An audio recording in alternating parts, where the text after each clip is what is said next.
Bankman-Fried's mind, he's so delusional, so entitled, and he's had such a good run for so long. He's thinking, I don't deserve 10 years. I don't deserve the 20 years they're offering me. I should go straight to a camp and do maybe 18 months. Well, you know what? They could just give me probation. I didn't kill anybody. Like, that's the kind of thing. Like, I know I was in Coleman, and you have these guys coming in who would have stolen, $5 million or $4 million, and they got 4 or 5 years, and they're like, they could have given me probation. I didn't kill anybody. It's like, you stole $5 million, bro.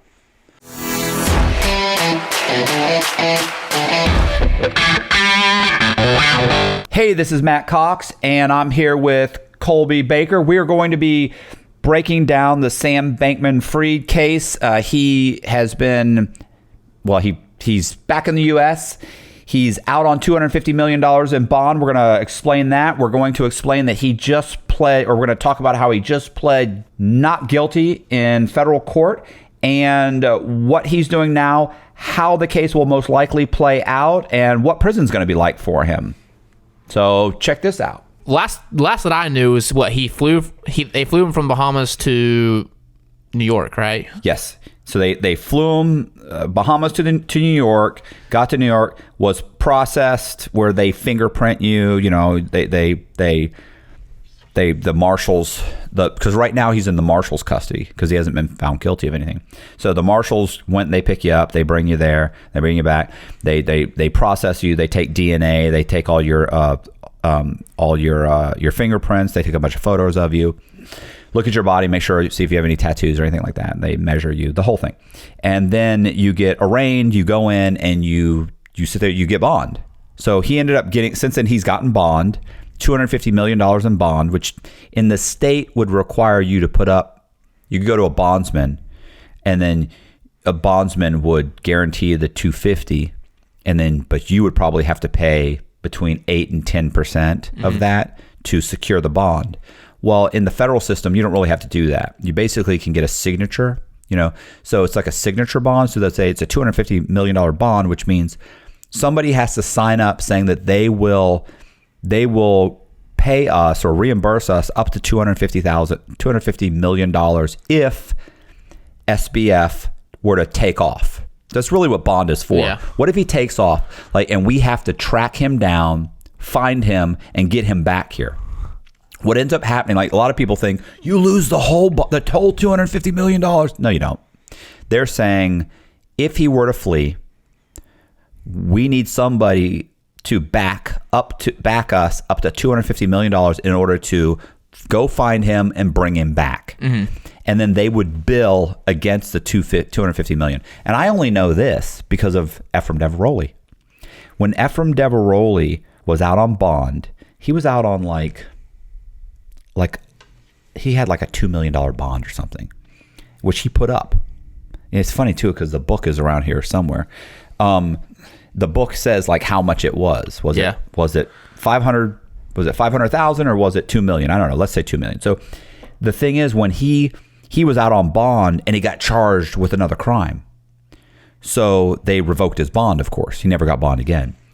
What's so funny is the government wanted to keep the 2 million or 500,000, whatever it was. They wanted to keep it, and he had to go his lawyer had to go to court and get it back. They were saying, no, he put it up. He had another crime. They were he was like, stop. That's not what bond's for. So he had to basically break it down in front of the judge. This is why you put up bond. You put up bond because if he doesn't show up for his sentencing or show up for his incarceration date, if he doesn't show up for his trial, whatever, if he takes off on the run, then they don't want to have to spend their own money to track him down. They want to be able to revoke the bond and use the bond to launch an investigation, to track him down and bring him back. He goes, that's not what happened. It cost them nothing. So he wants the money. We want the money back. And the judge was like, yeah, what are you doing? Mm-hmm. It's just the government trying to grab money. Yeah. It's the same thing in this case. Why it's $250 million, honestly, it's really BS. It's really bullshit. It's 250 for the headlines. Yeah. The U.S. attorney doesn't want you to think I released him with nothing. I don't want you to think I released him on $100,000 bond like he's just some average guy. I want you to think, hey, we had him put up a lot of money. It's a big number. That big number doesn't mean anything. That big number is for headlines. You could have said $1 million bond, and it would have been the same. It would have been the same thing. Like, there's no way it's going to take $1 million to track him down and get him back to the United States. The second thing is, it really could be almost nothing, because the truth is, he's not a flight risk. He's not going anywhere. His face is everywhere. Yeah, everywhere. He can't go anywhere. So how do they put up what do they have to? They don't have to put up 250 million. They don't put up to what right now. They've got a couple of people. So one, his parents have put up their house. Their house is worth like $4 million. Yeah. So can we take your house? Yeah, we could take your house to recoup the money if we have to track this guy down, or he takes off and we have to track him down, and it takes us 5 years or whatever. Typically, what they'll do is they'll take the money, and you have to fight to get the money back. Yeah. Like, typically, that's how the government does anything. We come in, we take the money, and you have to fight to get it back. So, one, they've got their house. But two, they're never going to take their house. If their house is homesteaded, right, like they live there, they're still not going to get your house. The government's not going to allow them to take your house that you live in. Mm-hmm. Like, you understand that all of this is subjective. People think, oh, this is the way it works. No, I know you watch Law and Order. I know you think you know how it works, but you don't. So, the $4 million house, their parents said, look, we'll put up our $4 million house. Okay, fine. That's still not $250 million. Two other people are co-signing. It's just a signature bond. We're signing saying that we are good for the remaining $246 million. So are these people? They have to prove that to the court. They have to go in and say, hey, typically they have to prove it. If they proved some of it, they'd probably be fine. Yeah. Like the U.S. attorney, it's a publicity gimmick to make everybody think, hey, we're holding him accountable. The truth is, one, I think everybody should have the opportunity to get a fair bail. Unless you're drastically, dangerous and there's just ironclad proof that you did this. Mm-hmm. Okay, well then, you got some guy they broke in his house and he had 3 dead bodies in the freezer. And he's dripping in blood, and there's another dead body, okay, well, guess what? You don't get bail. Yeah. Like, we're pretty sure we got the right guy. So, yeah, I get it. But, if it's something like this, well, you still basically feel like it's him. Everybody knows he did it, and he's already got people cooperating. But still, he's not a flight risk. He's not a flight risk. He's not a danger to anybody. I'm sure that the people that bought, FTX tokens, that lost money in FTX. Well, no, there was FTX. There's both tokens too. Yeah, right. Or Alameda or whatever. So all these 2 companies that just went under, I'm sure all of them want him held without bond. Yeah. But the truth is, and then he pled guilties too. So he pled innocent. Yeah. Sorry. He pled not guilty. Sorry. Yeah. So he pled not guilty. But everybody pleads not guilty. That's just what you do. Like 99.99.99999, almost everybody pleads at their first hearing, where they read your charges, like you plead not guilty. So what's the difference between that and then going to trial? What's the difference? Like him saying he's not guilty. So you say I'm not guilty, and then you're in a position to want to negotiate a plea agreement where you go to the U.S. attorney and say, look, I don't want to go to trial. Sometimes you have to admit your guilt. And then there's some states, like not really in the federal system so much, that some states will let you plead. It's like no contest. If you say you're not guilty, then you're going to trial. If you say you're guilty, then you can say I'm guilty and you plead guilty. Yeah. Right. So sorry. So typically you say I'm not guilty initially, then you make a determination whether or not they have enough to charge you. Mm-hmm. So if they have enough to charge you, then you're either going to take a plea. You basically go in and say, look, what can I do? Like, I'll take a plea. And sometimes you just say, hey, how much is it? 5 years? Okay, I'll take 5 years. Now, if there's other co-defendants, then typically they're going to say, look, you can plead guilty to this and then help us prosecute these other people that haven't pled guilty. Like, tell us what they did, like cooperate. In which case you might get 5 years, but we can reduce that sentence. Like if you go in and you testify against this guy and he ends up and he goes to trial and you have to testify, like you may not have to do any time at all. You might do a year. You might do no time, or you just say, hey, you know what? I'll just do my 5 years. I'm not going to do that. I want to do the 5 years and I'm not going to cooperate at all. So you get 5 years, you go do 5 years. Or you say, you know what? I'm not guilty and I'm going to go to trial. Now, sometimes when people get their discovery, all the information against them, and they look it over, they realize, like, you have to think just before trial, too, they release the names of all of the people that are going to cooperate against you. Mm-hmm. And they'll release, like, the statements and things that they've said. A lot of times, for instance, in Jess's case, which is Jess's, my girlfriend, for anybody that doesn't know. So Jess was going to go to trial. There's like 60 people on her case. And she was delusional. Like most people, or like a lot of people, she was delusional, thinking no one's going to testify against me. Like out of all those 60 people, maybe 5 or 6 people know me. None of them will testify against me. We're all friends. No, you're not friends. So just before, like 10 days before trial, her lawyer came in and gave her a stack of all the people that were going to testify against her and all their statements. And she read the statements and she went, well, I got to plead guilty. Like, I can't go to trial with this. Like all these people. And she's like, you read them and it's not like they're faking. Like he's his name's on a list. No. Like I've got their statements and what they're saying, only they knew. So I know you're going to testify. So then she was like, okay, well, I'll plead guilty. Well, the initial deal that they had offered her wasn't on the table anymore. Yeah. So it's like, oh no. You could have cooperated, or you could have pled guilty and gotten 4 years or 3 years, whatever it was. You could have gotten 3 years and cooperated and worked with us and gotten almost no time. But you didn't. You want to be a gangster. Gangsters do 5 years. So they said, okay, I'm going to give you 5 years. And they gave her 5 years. And if she goes to trial, it'll be more than that. If you go to trial and these people testify, you can get 15 or 20. Yeah. So she's like, I can't go to trial. Like, is that just because the other people are just adding on more things that they did, or just because it's just like it's extra burden? It's overwhelming. Yeah. It's like, it's not like it's questionable. Yeah. No, I can get you on every single charge. And they're upset.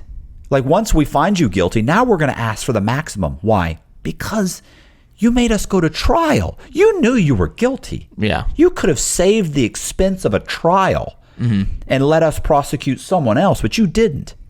And they will give you less time if you plead guilty, and you plead guilty in a timely manner. So part of the points that they take off, you can get 3 points off your sentence just for pleading guilty. 1, you did it in a timely manner. Or no, you get 2 points off for pleading guilty in a timely manner, and you get another point off for acceptance of responsibility by admitting this is what I did. So you go in front of the judge, you say, Your Honor, are you guilty? I am guilty. I admit what I did.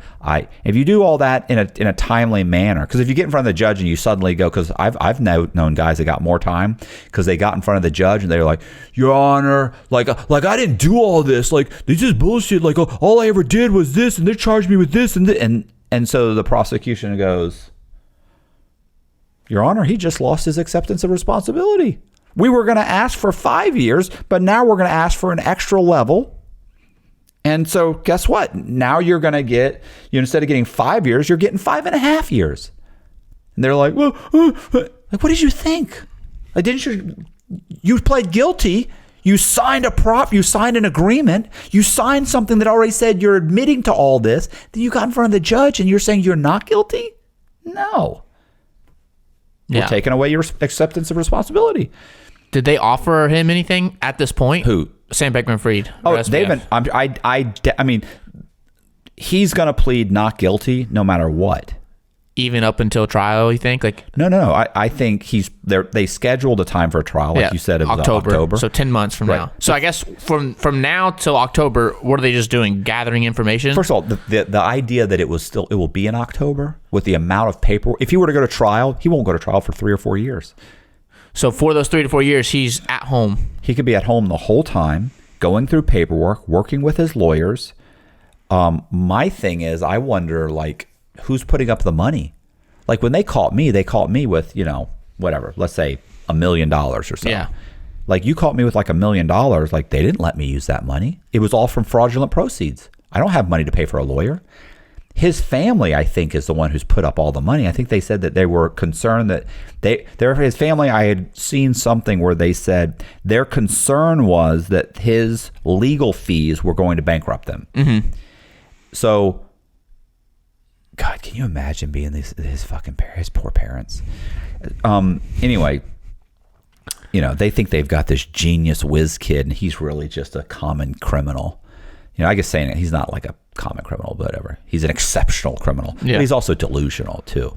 And he's also surrounded himself, same thing. He surrounded himself with just a bunch of people that just said, oh, you're wonderful, you're wonderful, you're wonderful.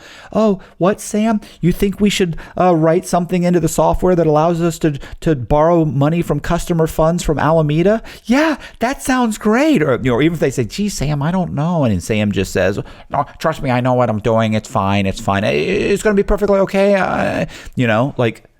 And they're like, oh, okay. Every step along the way, somebody should have said, bro, what are you doing? I'm not doing that. Absolutely not. I dated a girl when I was in high school, I graduated high school, but between high school and college, I dated a girl whose father worked for Lay's potato chips. Mm-hmm. He was their CPA.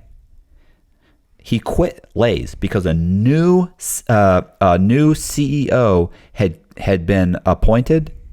And the new CEO wanted him to work the books in a way that they could offset some of their debt so the stock would go up. Because, of course, he came in promising he could make their stock rise. Mm-hmm. And her father, who'd worked there for like a decade, said, I'm not going to do that. That's illegal. And he said, well, you're going to do it or you don't have a job here. He said, well, then I'll find another job. But what you're asking me to do is, I'm sorry, that's not standard practice. Like if that goes bad, we could go to jail. And he didn't do it. He quit. Mm. And the guy was funny too because he said the guy was telling, oh, it's done all the time. He's like, yeah, and it's always illegal.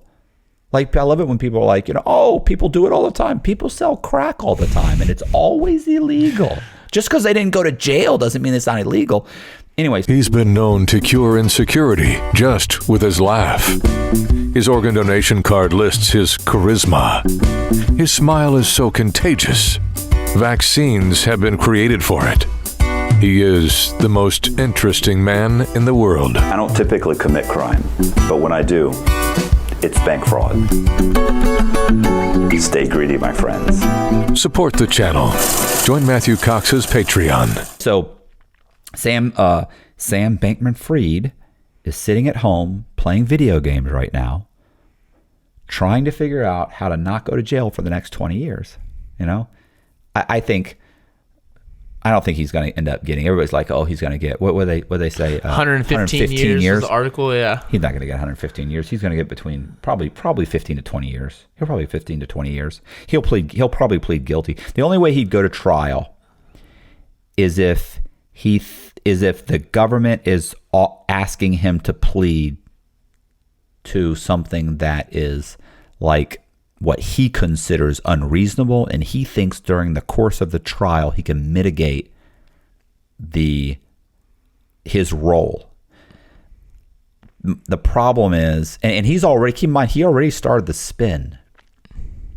He did his whole little media tour. Yeah.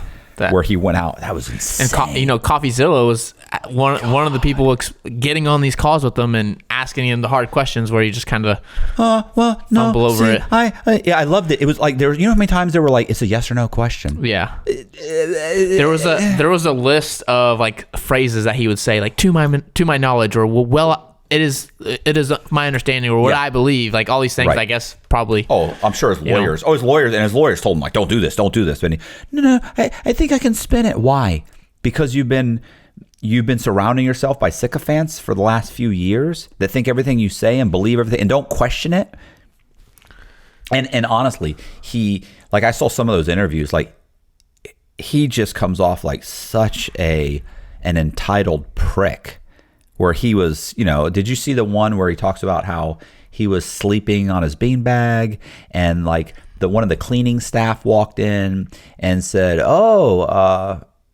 something like they said something along the lines of, and I'm probably paraphrasing it was something along like, Mr. Big Shot or something like that, sleeping on the beanbag or something, kind of, which I'm sure they meant as being comical. Yeah. And he said to the reporter, like, and I told them, like, shut the fuck up. Like, who wants your opinion? And I told him, like, I could buy you 100 times over. He's like, people are so stupid. And he said that. And then he must have dawned on him, because then he said, like, that was before the whole crash, obviously. But people are just, they're so stupid. And it was just like, I was like, wow. I thought, like, that's really who you are. Like, you think you're so bright. You're condescending to people. You talk down to people. That at your height, you were obviously treating people like garbage.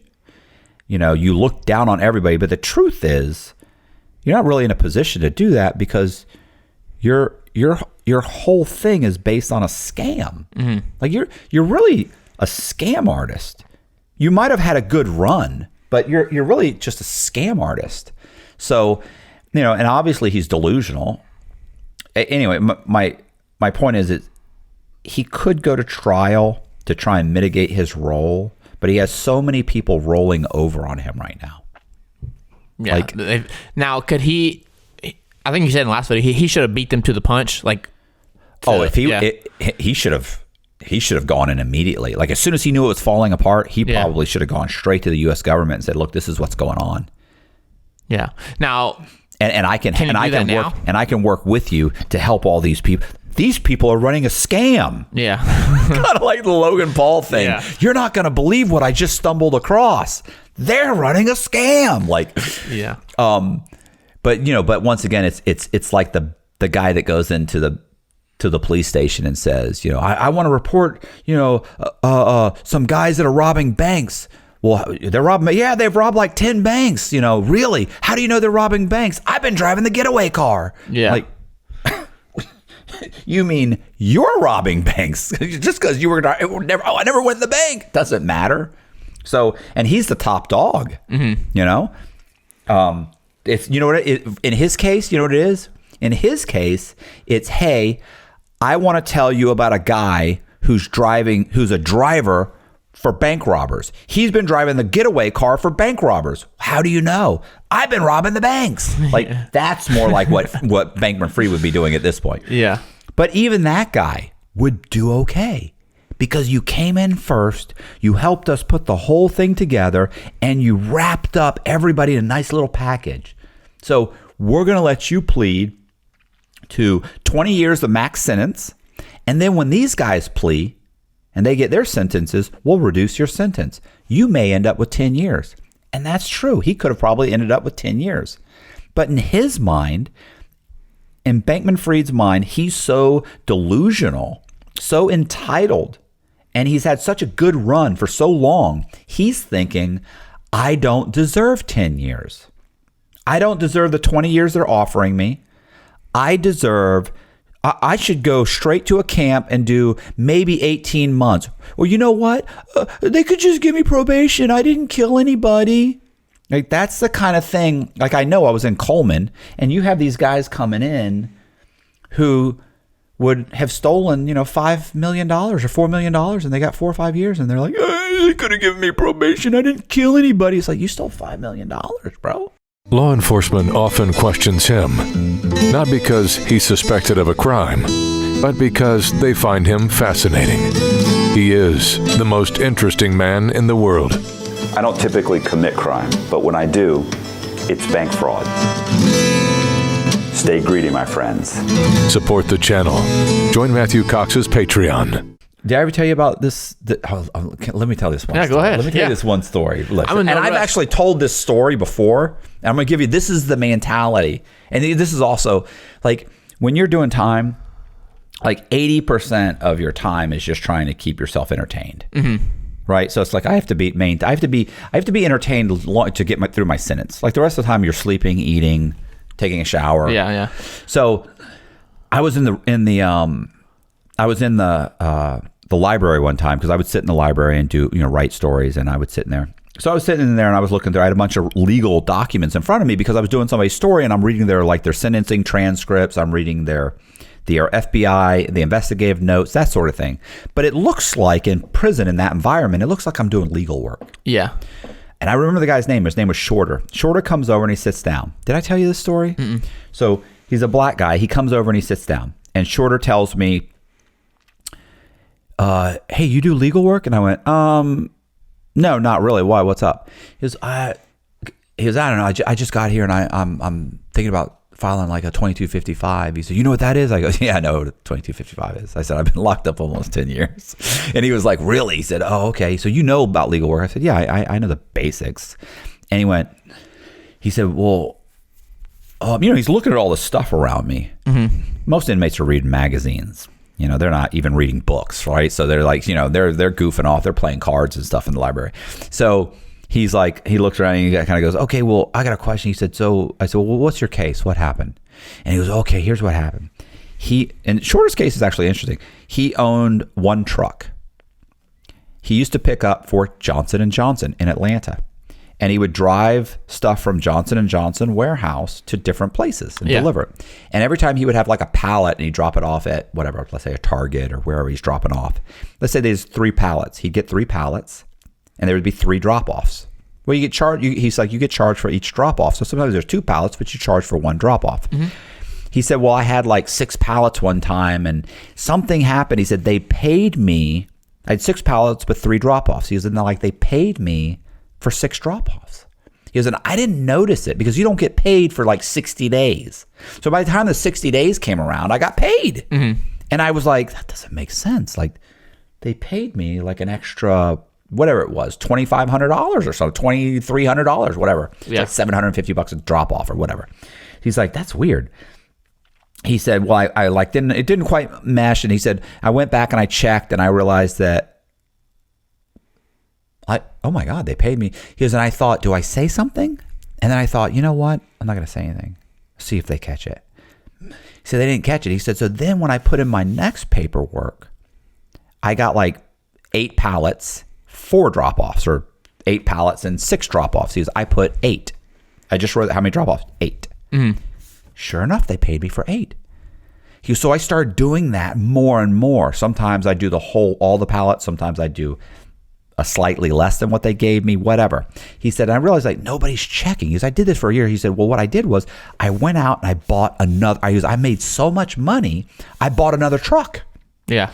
He then hired another driver, and he said, eventually he and I got really cool, and I told him what I was doing.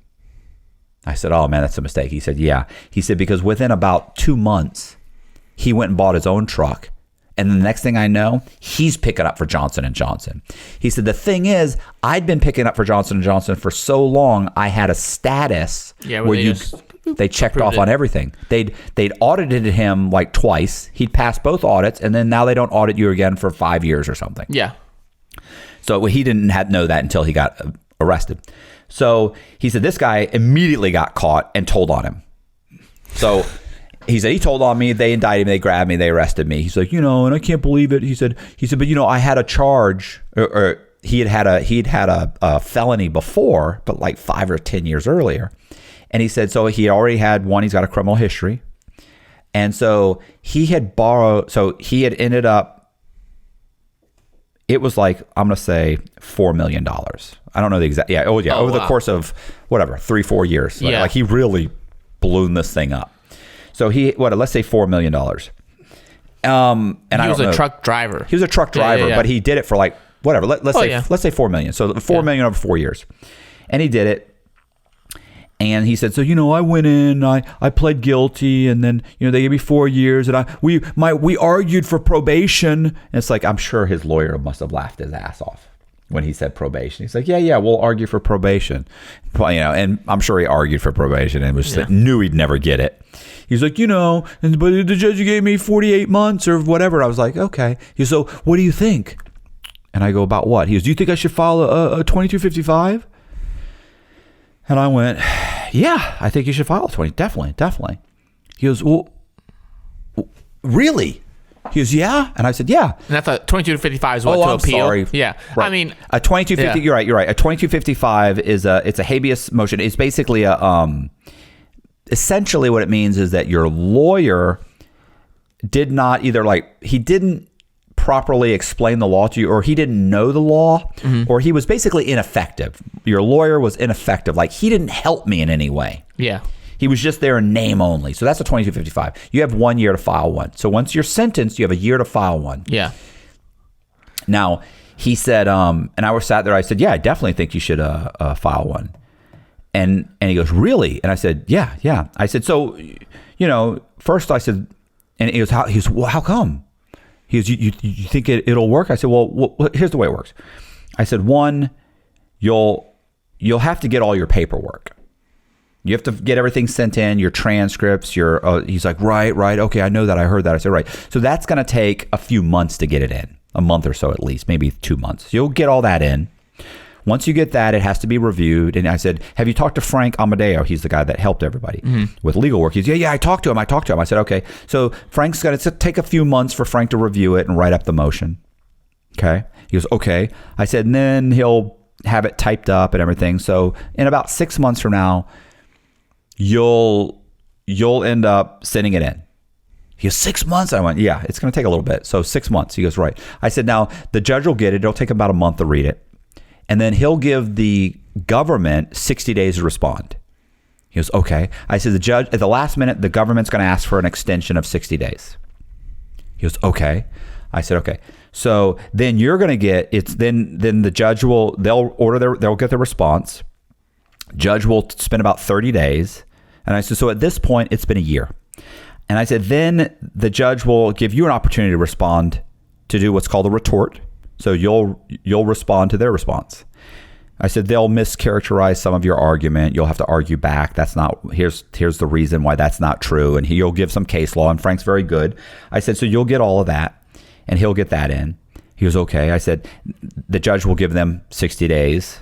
He'll have 30 days. He'll ask for an extension, 2 more months. He'll get an extra 60 days. I said, they'll get 60 days to respond. They'll ask for an extension. They'll get another 30 days. I said, so now you're at 18 months. I said, then the judge will have everything he wants in front of him. I said, and the judge will spend about maybe 60 to 90 days before he responds. And he goes, my God. I said, so you'll be at almost 2 years by that point. I said, he'll deny it. And he goes, you think he'll deny? I said, he'll deny it. Frank will ask for an appeal or a certificate of eligibility. That will probably get denied. That'll take another 90 days. And I said, so at that point, you'll have been, how long have you been locked up now? And he goes, 6 months. I said, okay. So you'll have been locked up 2.5 years. I said, by the time it's finally denied, and they deny you a certificate of eligibility to appeal, you're not eligible to appeal. I said, at that point, that's when it will. I said, yeah. I said, you'll. So it'll be 2.5 years. And he looked at me and he goes, well, why would I do this? So you're saying I'm going to lose? You're saying? I said, yeah. No, you're going to lose. I said, and he goes, why would I? He goes, so you think I'm going to lose? I said, yeah, bro, you're going to lose. And he goes, why would I do it? I said, because the whole time for the next 2.5 years, you get to lay in bed and think, tomorrow I get my response. Tomorrow I can mail this. I'm waiting for the response. You and your family, they come see you and you get to tell them, if they respond, then this will happen. And you get to be engrossed in that process. And it gives you hope. Every step of the way, it gives you hope. I said, so you'll have hope for 2.5 years. And at that point, he goes, yeah, but in 2.5 years, I'll lose. I said, yeah, you'll lose. But by that point, with time off for good behavior, your counselor will have put you in for halfway house, and you'll only have about 6 more months before you go to halfway house. I said, and at that point, you'll realize I can do 6 more months. And he went, bro, that's horrible. That's a horrible thing to say. And I said, man, you stole $4 million. You got to do some time. Yeah. Like, I don't know. What are you thinking? What did you think was going to happen? I said, yeah, you stole $4 million. You're going to have to do 3 years. Yes. I said, but do I think you should do it? Of course I do. I said, because hope's what gets you through. Hope is what got me through 13 years. That's it. And he goes, he goes, bro, fuck, that's fucked up. He got up. He was actually irritated. He was kind of upset and left. He goes, that's a fucked up thing to say, bro. Got up and left. Listen, for the next 2 years, I would see Shorter on the compound, and we would walk by each other, and I'd look at him, and he'd go, Frank's supposed to have my motion done tonight. And I said, good for you. Good for you. And he'd look at me and just shake his head. Come back. He'd go, government came back. They said this. I said, you're on your way, bro. You're going home. You know you're going home. Good for you. And he'd go, fuck you, Cox. He would yell at me. And then we walked by, and I'd like, how's it going? He'd go, government asked for an extension. I go, 60 days? And he'd go, yeah. And I go, okay. He'd go, listen, that went on for 2 years. At 2 years, it didn't take 2 years and whatever. He finally got denied. It was probably 2 years I was walking by him. I said, what's up going on? He said, got denied. I said, oh, man, I'm sorry. You were so close. He's just like looking at me. And then he goes, and then as we walked by, he goes, we walked by one time, probably a couple weeks later, he walked by and I said, hey, Shorter, what's going on? He said, counselor put me, you got to think you're walking constantly on these things. Like, I'm going to the rec yard. He's coming back from the rec yard. I'm going to the library. He's coming back from Votech, whatever. So you're constantly walking by each other. So we're walking by him one day and I said, hey, what's going on? I said, how's it going? And he goes, counselor just put me in for a halfway house. I go, did you get in a year? He said, I'm trying. I said, good for you. And he's like, one day he came, listen, not long after that, few months, 6 months, 7 months later, I saw him. He goes, I'm going home next week. And I said, I knew you could do it. And he goes, you were right, bro. You know you were right. I said, hope's what gets you through. And he's like, you were right. Hey. It would have been horrible for him had he not gone through that process. Yeah. So I think Sam Bankman-Fried is leaning on hope that he can get a better sentence. I know a lot of guys that did that, and they went to trial, and they got a horrendous sentence. I mean, we talked about it earlier. What's his name? Andrew Levinson. Andrew Levinson was offered a few years. He's offered to get you go to jail 2-3 years. We'll give you 3 years probation. Well, fuck you. I'm going to trial. This is a guy who lives in a $2.5 million house. He's got a $300,000 Bentley. He's not going to. He's not going to prison. I'm going to trial. I'm going to beat you at trial. How much time did he get? 17 years. Donovan Davis said, I didn't do this. I wrote a story about him. It's called The Gap. He was involved in a Ponzi scheme, a Forex Ponzi scheme. He's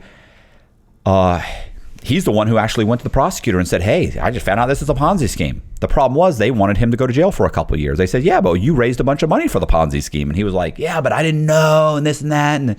And they were like, yeah, we don't care. You got to go to jail. He said, I'm not going to jail. I'm going to trial. So he went to trial. He lost $17 million.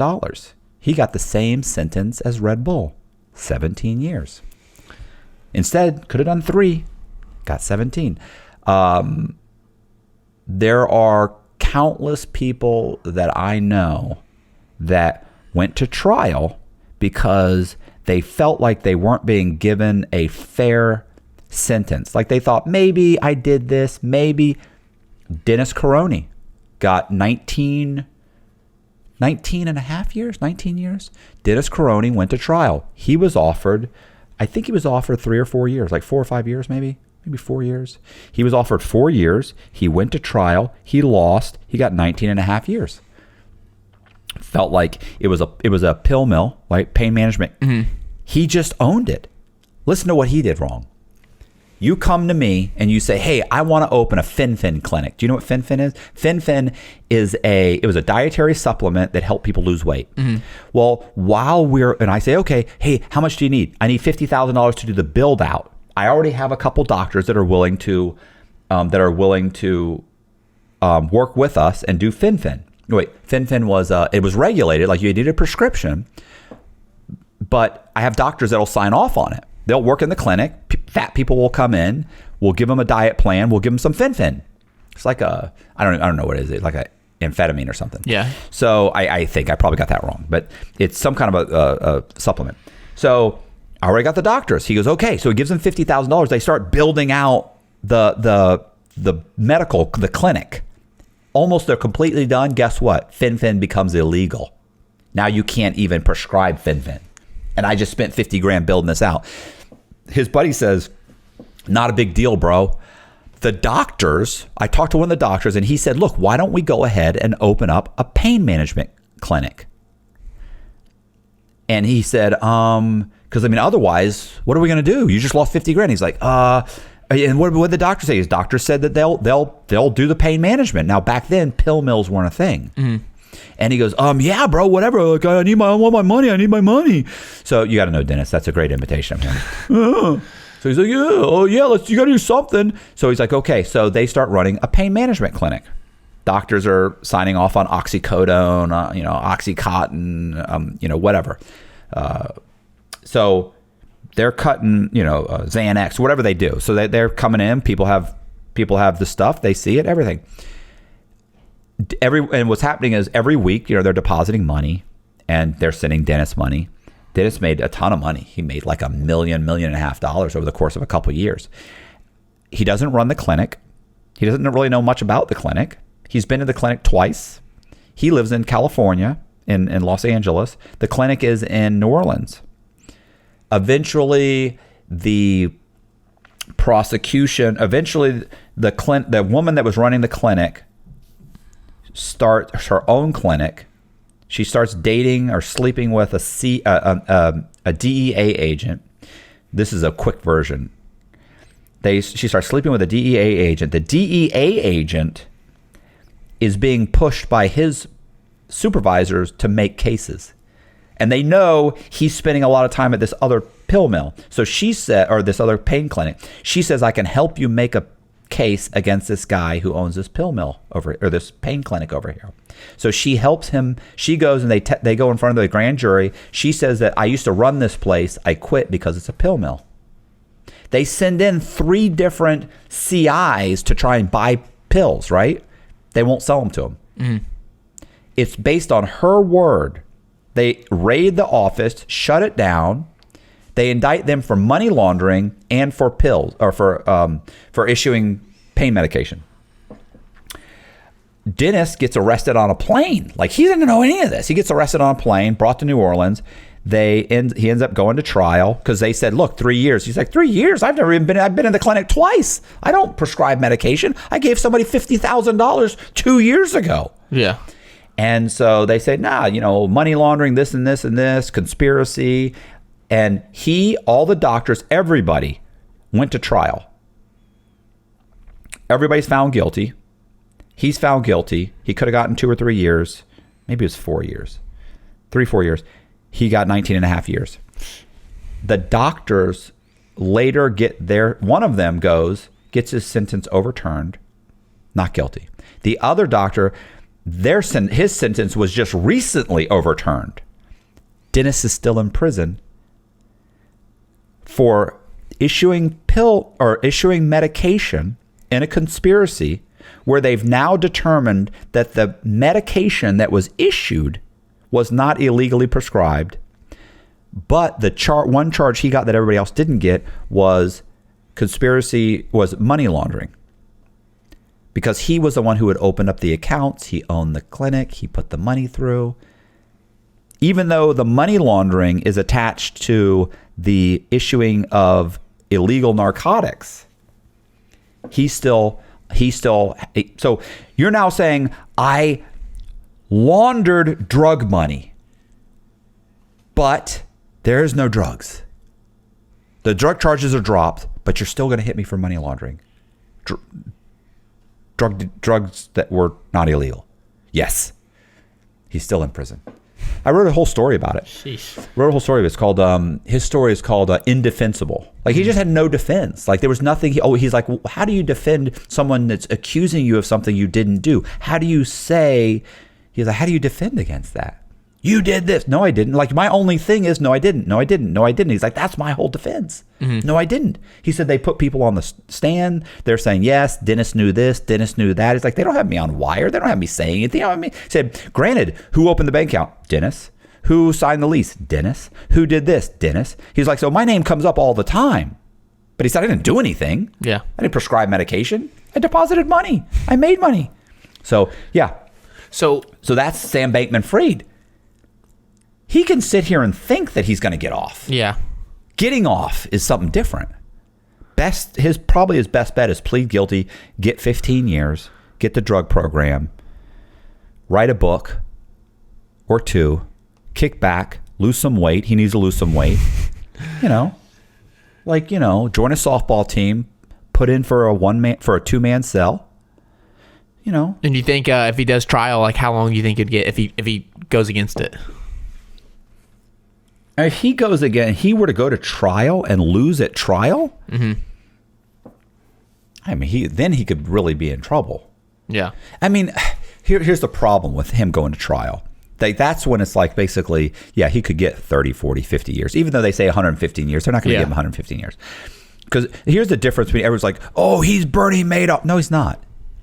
Bernie Madoff's Ponzi scheme was always a Ponzi scheme.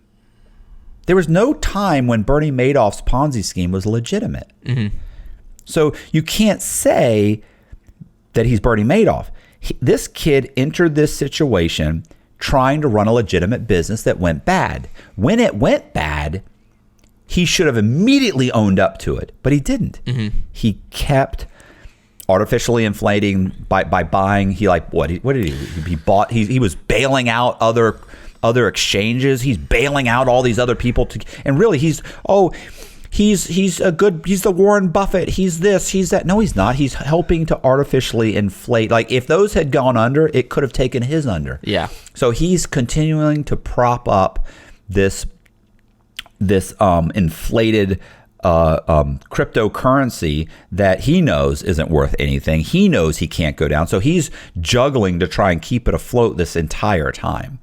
And now he went on his little tour and walked around, running around trying to tell everybody that he's not guilty. Like, you're guilty, bro. Like your ex-girlfriend and multiple employees are saying you're guilty. Like, what are you doing? You're delusional.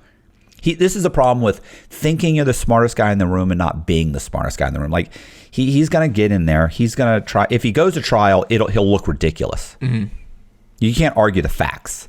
So his best bet is he goes in, he pleads guilty, he gets 15 years by pleading guilty. They'll probably give him 15 for pleading guilty. And what do you think he'd be treated like in prison? Just from like seeing the videos of him, like his I think he'll go to some demeanor, he'll go to someplace like Coleman, someplace that's basically almost borderline like a protective custody camp or a protective custody low security. He won't go to a camp right away. He can't go to a camp right away because he'll get more than 10 years. He'll go to a low. It'll be packed with sex offenders, guys that look and act just like. If you told me that guy had been caught with 3,500 images of children, naked children on his laptop, I'd believe it. Like that's what he looks like. What all sex offenders look like. That's what he looks like. Yeah. So. Should I re-say that and not say? Maybe. Like, yeah, maybe? just because Okay. Yeah. that might be a trigger. Right. Hold on. Let me say that. So he'll probably go. He'll go to a low because he'll get 15 years. Yeah. Let's say he gets 50. He'll get over 10 years. So he'll go to a low. If he gets over 20 years, he'll go to a medium. But if let's assume he gets 15 and he goes to a camp. If he goes to a camp, he'll go to someplace and predominantly it's going to have, let's call them, SOs, right? So individuals that are attracted to really, really young adults, young people. Yeah. So SOs. So it's going to be packed with SOs. SOs act just like him. He, like, if you told me he had 3,500 images of, you know, young people in lewd and visceral, lewd, what am I trying to, lewd? I don't know. Lewd acts. I know what you're saying. Committing lewd and, I can't believe I can't. Anyway, really horrible, bad acts. Mm-hmm. So if you told me I had a bunch of young people in, you know, compromising positions, I would believe it, because he is exactly what an SO looks like. He acts like an SO. He looks like an SO. So most likely he goes to some kind of a low security prison that's going to be 50%, 60% SOs, because they're filled with SOs. So he's going to end up going there to one of those types of facilities. He most likely clicks up, even though he might walk around and act disgusted by them, he'll most likely click up with the SOs. They all consider themselves smart. They're all entitled. They all act just like him. He's going to click up with them. Maybe he learns to play an instrument. Most likely he should probably, like I said, he should put in for a one-man cell, because he's not getting his case overturned. He can continue to fight it, but he'll lose and lose. And that'll provide hope. If they can drag it out for a few years, he'll get a little bit of hope. And after a few years, he'll realize he can do all the time, and he's going to do all the time. And then, you know, he'll write a book, he'll join a band, he'll learn to play some instruments, he'll join a softball team, he'll lose some weight, he'll teach a class, he'll teach some kind of a class on crypto, he'll teach a class on trading, who knows what he'll do, but he'll do some time. Like I said, he'll write a book or two.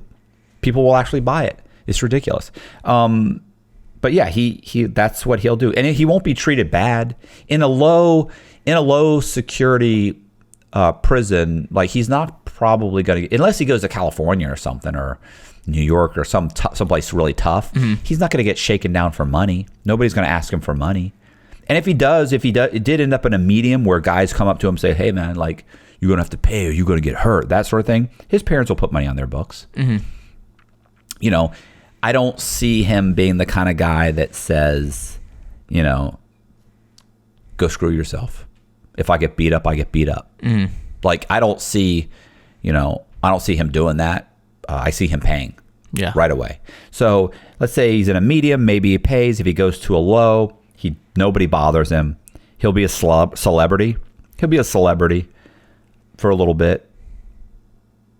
And pretty much people will get used to it. You know, he'll tell stories. People will think he's amazing and brilliant, because all of the scumbaggery that he did to get himself there, those are virtues in prison. Mm-hmm. Like, people will be like, "Dang, bro, you're a gangster. Like, you like that. You pulled that shit off, bro."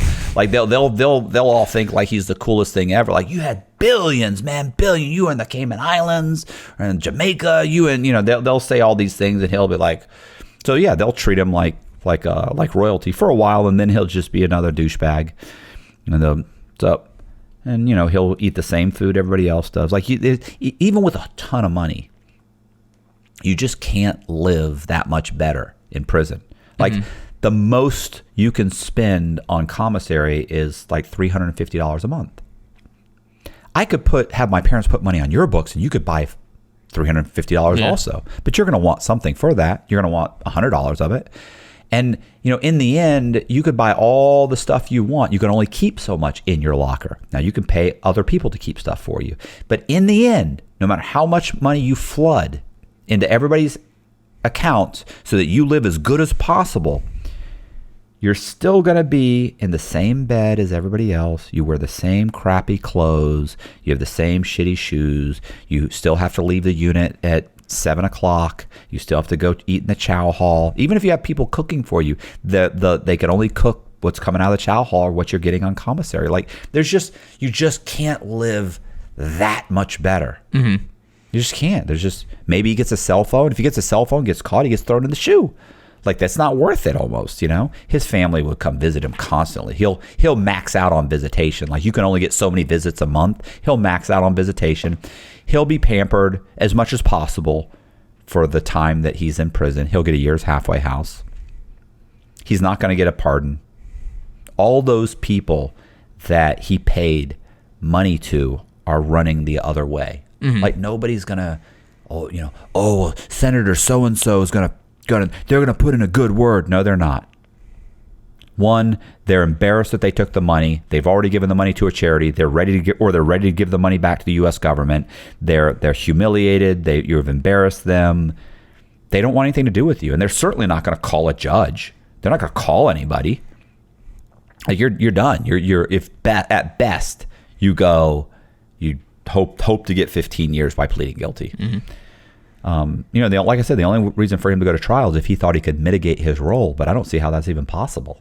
How can I mitigate my role when my ex-girlfriend and these other guys are all turning on me? And trust me, everybody they're interviewing right now is turning on him. You're going to have 25 people saying you were the puppet master. You were pulling all the strings. We were all dancing, to the beat of your drum, and you absolutely were in control. And that's it. Like, you're done. Like, there's not, like, that would be the only reason if he could go to trial is if he could say, look, I didn't do this. So-and-so did. Look, here's the paperwork. And they went, oh my God, they're lying. And, oh wow, so you really weren't in charge. But you saw him go on his media tour. Up until the moment they came and grabbed him, he still thought he could spin it. Yeah. I really don't think I'm going to be arrested. Are you fucking delusional? Hey, I appreciate you checking out the video. Do me a favor and hit the subscribe button if you like this video. Hit the bell so you get notified of videos just like this. Leave me a comment in the comment section. Also, check out in the descriptions. I've got a list of links for all my books. I have Patreon. And leave me a comment in the comment section. I think I already said that. Whatever. You know what I'm saying. I appreciate you watching. Thank you very much. See ya.